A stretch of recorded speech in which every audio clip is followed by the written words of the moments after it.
어제 오늘 우리 주말과 주일은 날씨가 너무 좋습니다. 어제 저희 교회에서 장로로 평생을 이제 살아가시다가 저희가 만 70세 은퇴인데요. 은퇴하신 장로님들 우리가 원로 장로님이라고 부르는데 원로 장로님들이 함께 모여서 총회가 있었습니다.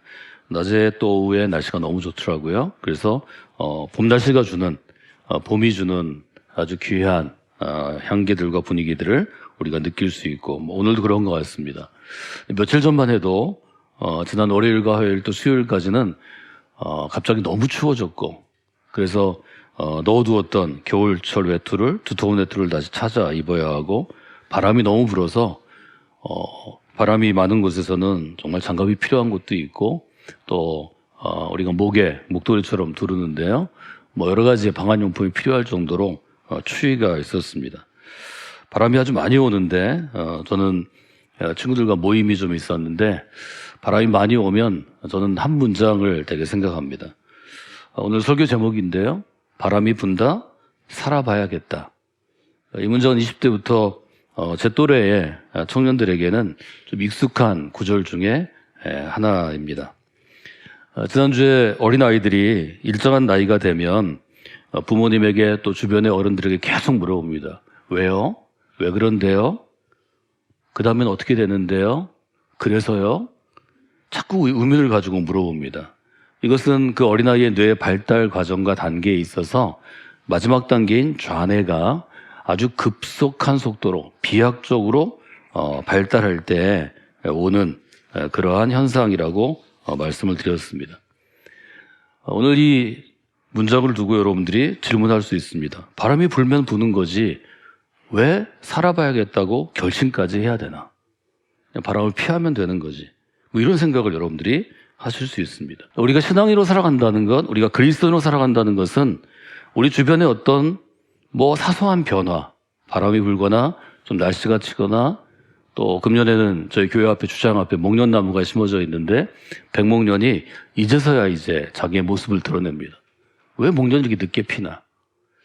이것들을 통해서 하나님께서 말을 걸어오시는 경험을 하는 게 중요하다고 말씀을 드렸습니다.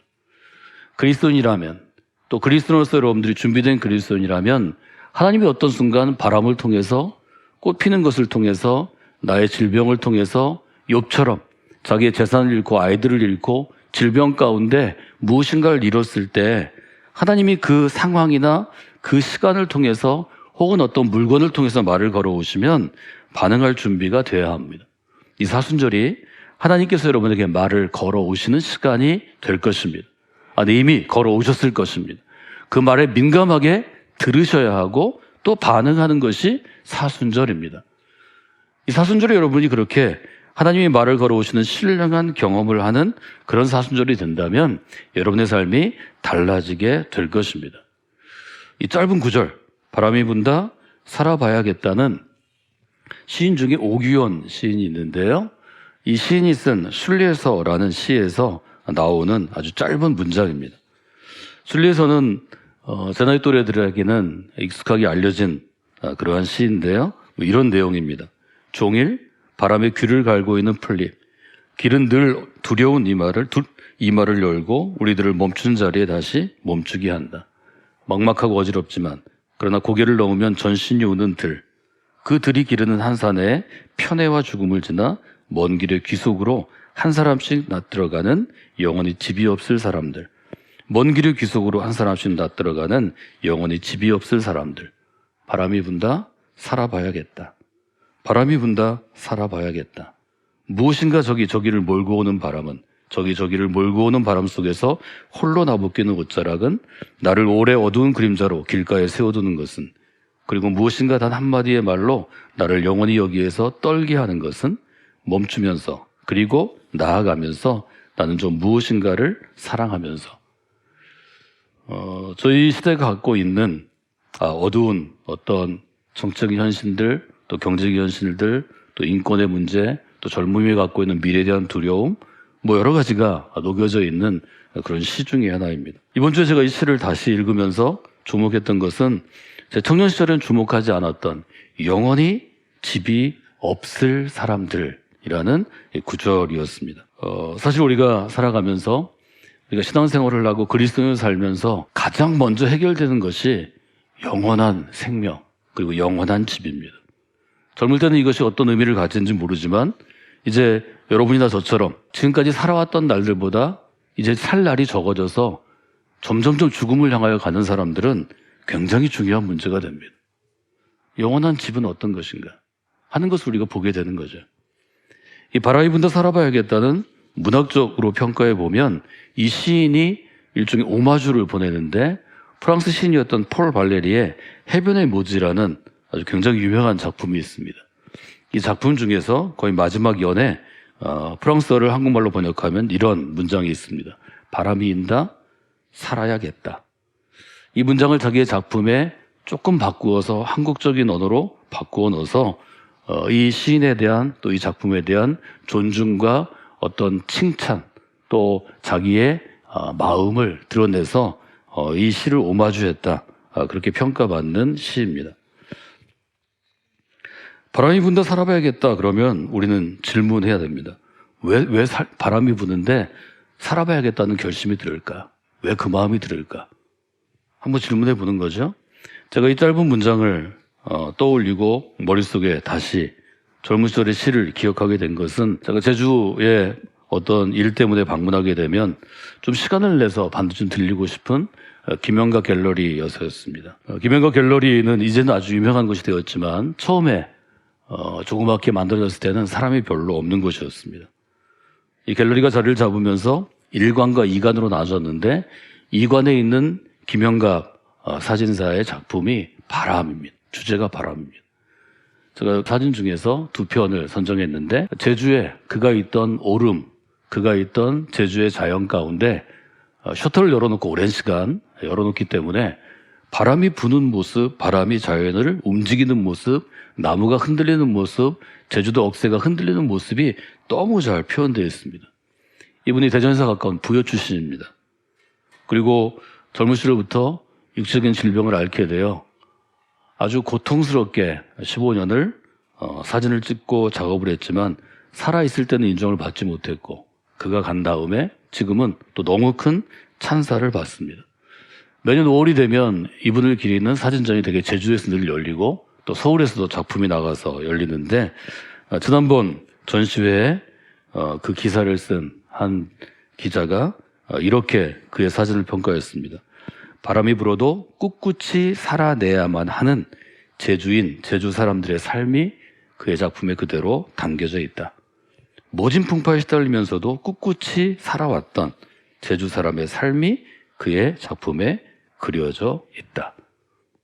여러분 인생은 내가 원치 않아서 나는 그저 화창하고 따뜻하고 날 좋은 날만 기다리는데 바람이 불어올 때가 있습니다. 바람이 불어와도 나는 꿋꿋이 살아봐야 되겠다.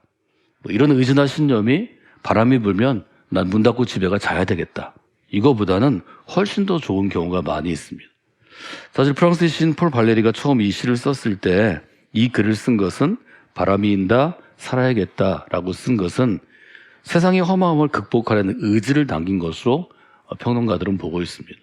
인생의 허무함을 극복하려는 의지를 남긴 것으로 보고 있습니다. 우리가 신앙생활을 하는데요. 신앙의 역할, 종교의 역할은 어떤 것인가요?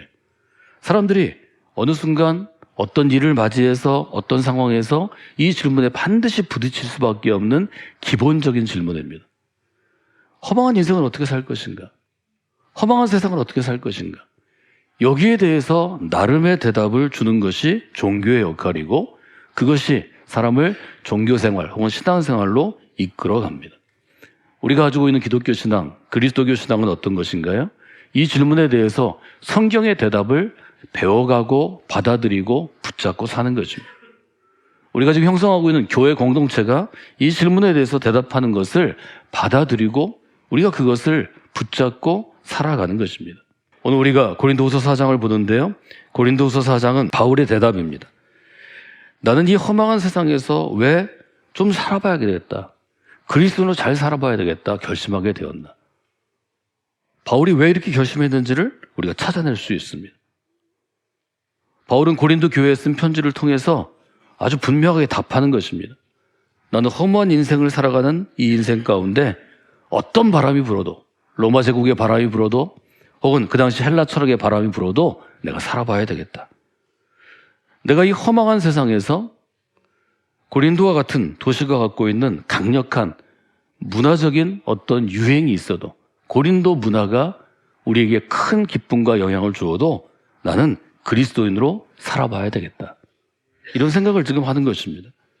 전 7절을 오늘 여러분과 함께 나눌 텐데 7절의 앞부분 아주 짧은 구절입니다. 우리가 이 보배를 질그릇에 가졌으니. 바람이 분다, 살아봐야 되겠다 하는 것처럼 이 구절을 붙잡고 저와 함께 씨름해 보시면 좋겠습니다. 저를 따라서 하실까요? 이 보배를 질그릇에 가졌으니. 여러분이 이해하지 못할 말이 없습니다.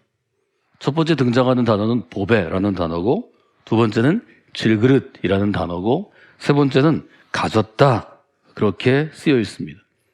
질그릇은 일종의 그릇을 의미하죠. 질그릇은 흙으로 만든 그릇입니다. 그 당시 문화적으로 보면 이 성경 구절을 설명하는 저희는 주석학자라고 부르는데요.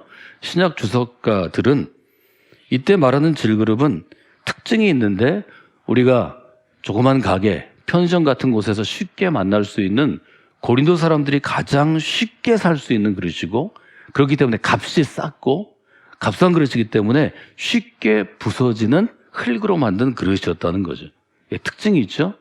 흔하다, 깨지기 쉽다, 부서지기 쉽다, 값이 싸다. 자기를 질그릇에 비유하는 것입니다. 그런데 이 질그릇에 가졌다 표현했는데 우리말식으로 하면 그릇에 무엇을 담는다, 우리는 그렇게 표현합니다. 이 그릇이 가진 게 아니라 이 그릇에 안에 내용물이 담게 되는데, 그 그릇에 담겨 있는데 뭐가 담겨 있냐면 보배, 보물이 담겨 있다는 것입니다. 이것이 바울이 자기의 삶, 자기의 인생을 질그릇에 비유했을 때 자기 이해입니다. 질그릇과 보배, 보물은 대비되는 관점이죠. 질그릇은 쉽게 건날 수 있고 부서지기 쉽고 값싼 것이라 이것은 아주 연약하고, 이것은 아주 보통보다 밑에 있는 그러한 개념입니다. 보배와 보물은 희귀합니다. 몇 개 안 됩니다. 희귀하기 때문에 귀하게 사람들이 여기고 이것은 값이 비싸지는 것입니다. 보배와 질그릇의 대비를 먼저 여러분들이 보시면 좋을 것 같습니다. 바울은 인간적으로 보면 엘리트이고 잘난 사람입니다. 세상적으로 보면 그는 오랫동안 공부해서 지식으로 최고에 이르렀습니다. 우리나라는 인류대, 즉 대학 랭킹이 굉장히 분명한 나라입니다. 세계에서 아마 그걸 제일 잘 따지는 것 같습니다. 바울도 굉장히 자존심 강한 사람이고 목표지향적인 담즙질 리더이고 별로 실패를 안 해본 사람입니다. 언제 실패했는가 하면 그가 예수님을 따라다니는 사람들, 그리스도인들을 체포하고 핍박할 때 그때 큰 실패를 경험합니다. 실패는 다메섹에서 예수님을 만난 때부터 시작되었습니다. 이때부터 그는 삶을 바라보는 눈이 완전히 바뀌었습니다. 왜 생각이 바뀌었을까? 그것은 비교 대상이 바뀌었기 때문입니다. 예수님을 만나기 이전까지 바울은 주로 젊고 유능한 유대인들 청년을 대상으로 비교했을 것입니다. 그는 공부를 한 것은 가말리엘의 제자에 들어갔습니다. 최고의 랍비가 뽑는 인원이 10여 명 남짓이었답니다. 평생. 들어가기가 보통 어려운 게 아닙니다. 무슨 하버드나 아니면 MIT에 비할 게 아닙니다. 거기 뽑힌 사람입니다. 열심으로든 그는 앞으로 유대교를 짊어져갈 동량, 기둥과 같은 사람이었습니다. 사람으로 비교할 때는 그는 탁월한 보배였습니다.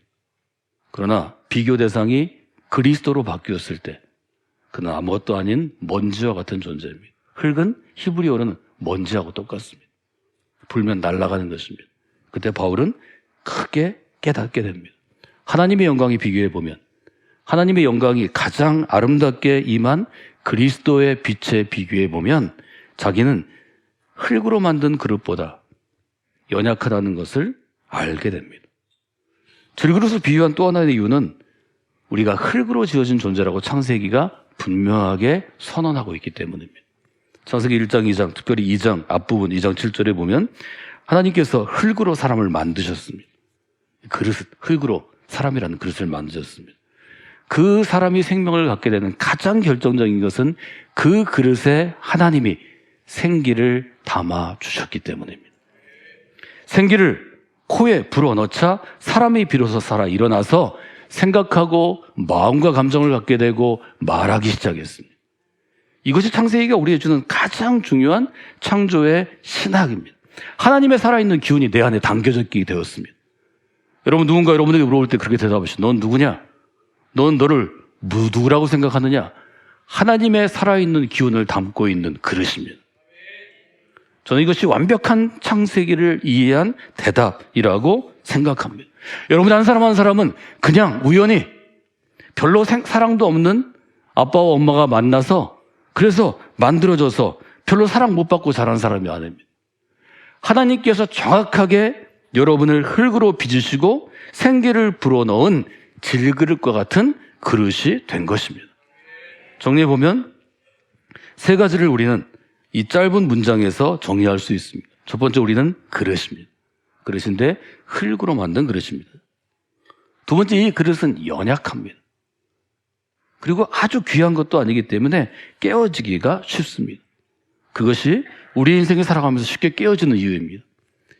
친구가 나한테 배신하고 욕만 해도, 지나가는데 누가 잘못 찬 돌에 내가 맞기만 해도, 조금 아프기만 해도, 여러분 인생이 얼마나 흔들리고 깨어지기 쉽습니까? 나이 들으면 좀 덜 깨어질 것 같지만 나이 들어도 똑같습니다. 흙으로 만든 그릇에 연약하고 깨어지기 쉽고 하찮은 것이지만 하나님이 생명의 기운을 내 안에 넣어주셨습니다. 그것 때문에 우리가 서로 존중하는 것입니다. 그것 때문에 우리가 서로 사랑하려고 노력하는 것입니다. 그것 때문에 우리가 교회 공동체를 이루었을 때 그 안에 여러분 마음에 맞는 사람이 누가 그렇게 있어요? 별로 없어요. 저도 여러분이 다 내 마음에 드는 게 아니에요. 그렇지만 하나님이 교회 공동체를 만들어 주시고 목회자로 불러주시고 이 자리를 지키라고 저한테 미션을 주셨기 때문에, 책임을 주셨기 때문에 그 책임을 다하려고 애쓰는 거예요. 정말로 중요한 건 어떤 것일까요? 그 그릇에 무엇을 담는가입니다. 창세기가 흙그릇에 생명의 기운을 담았다고 고백하는 것처럼 두 번째 질문은 내가 무엇을 담은 그릇인가를 물어보시는 것입니다. 이사순절 반드시 물어보셔야 합니다. 한국 사회는 또 우리의 전통은 앞으로도 무엇을 담은 그릇인가에 관심이 없습니다.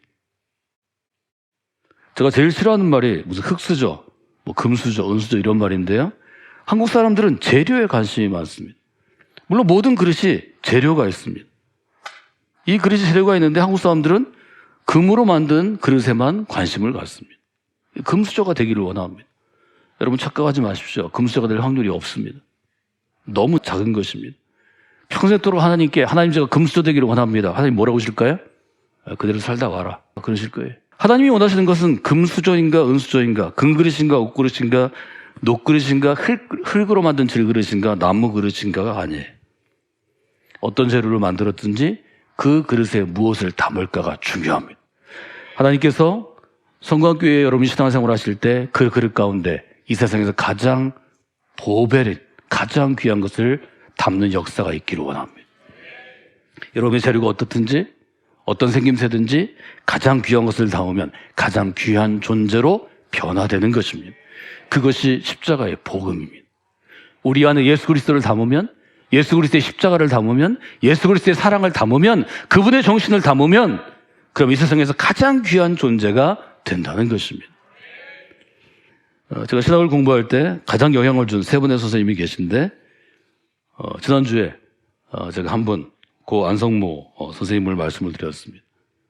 이분은 목회 상담이라든지 인간을 이해할 때 어떻게 해야 되는지를 아주 좋은 퍼스펙티브를 저한테 주셨습니다. 구약은 왕대일 선생님, 저에게 자주 오셨는데요. 신약은 또 제 전공인데 바울 신학을 이해할 때는 박희수 선생님이 제 신학의 눈을 열어주셨습니다. 왕대일 선생님이 대학 교수를 은퇴하신 다음에 5년간 일반 교회, 지역교회에서 담임 목사로 목회하셨습니다. 이분이 마지막 해에 설교하시고 마지막 해에 쓴 책을 저한테 보내주셔서 제가 자주 그 책이 한 권 한 권을 읽습니다. 고린도 전서 후서 부분에서 이분이 한 예를 드셨는데 서울 상암동의 하늘공원을 다녀오셨답니다. 근데 상암동이 어떤 곳인가 하면 예전부터 쓰레기 처리하는 곳입니다. 쓰레기의 일종의 무덤입니다. 근데 월드컵을 하면서 거기에 경기장을 줬고 여러분이 축구 국대들이, 국가대표 선수들이 게임하는 것을 자주 보셨을 것입니다. 그 상암동을 만들고 공원을 만들면서 하늘공원을 만들었는데 이 하늘공원에 이목상 선생의 작품이 있습니다. 근데 이분의 작품 제목이 하늘을 담은 그릇입니다. 저 사진을 보셨죠? 저 사진이 하늘을 향해 열려 있는데 저 그릇이 무엇을 담고 있는가 하면 하늘을 담았다는 것입니다. 정말 멋진 제목이죠. 그 제목 밑에 제목을 설명한 이 한 사람의 예술가, 작가가 이렇게 썼습니다. 그릇에 하늘을 담는다면 그 그릇의 가치가 얼마나 높아지겠는가. 고린도후서 지금 이 4장을 통해서 하나님께서 바울 사도를 통해서 우리에게 하시는 말씀이 그것 아닌가요? 너는 흙으로 만든 그릇이고 연약하고 깨지기 쉽고 보잘것없다. 그러나 그 그릇에 내가 하늘을 담는다면 너는 하늘을 담는 그릇이 될 것이다. 저는 이 분명한 하나님의 메시지를, 바울의 분명한 신앙 고백을 우리에게 들어오는 모든 사람들이 하기를 원합니다.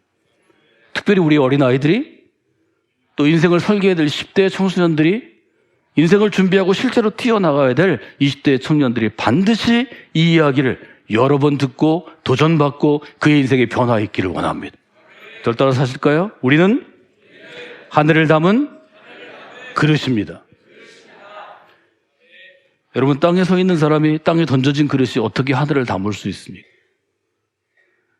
그러나 하나님께서 우리에게 주시는 이 복음, 이 구원의 말씀을 받아들이고 나는 질그릇에 불과하지만 깨어지기 쉽고 부서지기 쉽고 연약한 그릇이지만 하나님께서는 이 흙으로 만든 그릇을 선택하셔서 하늘을 담게 하셨습니다. 이렇게 고백하고 이것을 인정하고 이것을 믿으면 여러분의 인생이 하늘을 담은 그릇으로 살아가게 됩니다. 고린도서 4장 6절에 보면 바울에게 하늘의 빛이 다가옵니다. 어두운 가운데 빛이 있으리라. 그렇게 말씀하셨던 하나님께서 예수 그리스도의 얼굴 가운데 있는 하나님의 영광을 아는 빛을 우리의 마음에 비추어 주셨습니다. 사랑하는 여러분, 여러분은 여러분의 그릇에 무엇을 담고 있습니까? 여러분의 그릇에 하늘을 담는다면 여러분의 삶에 놀라운 역사가 일어납니다. 사방으로 우겨쌈을 당하여도 쌓이지 아니할 것입니다. 답답한 일을 당하여도 낙심하지 아니할 것입니다. 박해를 받아도 버림받지 아니할 것입니다. 거꾸로뜨림을 당하여도 망하지 아니할 것입니다. 그것은 우리의 그릇에 하늘의 생명, 예수 그리스도의 생명을 담았기 때문입니다. 우리 자녀 세대가 어떤 사역을 우리가 지난 45년간 해왔습니까? 이번 겨울에 우리는 자녀를 위한 사역을 행했습니다. 우리의 자녀들을 위해서 여러분 바른 기도를 하셔야 합니다. 하나님이 들으실 수 있는, 붙잡으실 수 있는 기도를 하셔야 합니다. 세 가지 기도의 제목을 제가 여러분께 드리기를 원합니다. 첫째, 하나님, 우리의 자녀들이 보배를 담은 질그릇이 되기를 원합니다. 두 번째, 무엇보다 하늘을 담는 그릇이 되게 하여 주시옵소서. 세 번째, 하늘을 담는 그릇이 되어 하나님의 나라를 위하여 쓰임받는 인생이 되게 하여 주시옵소서. 여러분, 우리 자녀들을 위해 이렇게 기도하십시오. 여러분을 위해서도 이렇게 기도하십시오. 우리가 나이 많이 들었지만 이렇게 기도하면 그래도 남은 10년, 20년을 허무하게 살지 아니하고 주님께서 나를 불러가시는 그날, 죽음이 나를 기다리는 그 순간까지 더 귀하고 아름다운 일에 쓰임받게 될 것입니다.